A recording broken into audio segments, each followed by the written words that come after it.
I wasn't expecting this to come so quick, but yeah, this is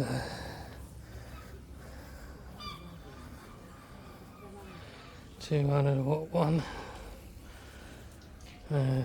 Still in some shade, what as you can see.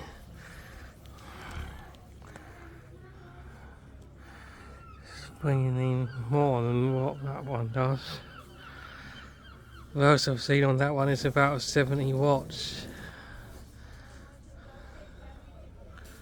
So it's a nice upgrade. All the adapters that you need.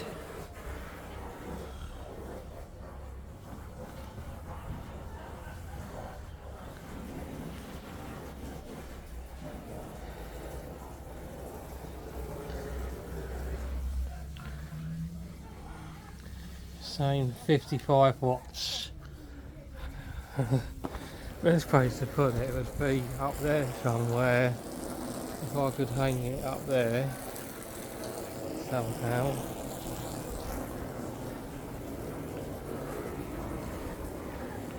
But yeah, nice upgrade.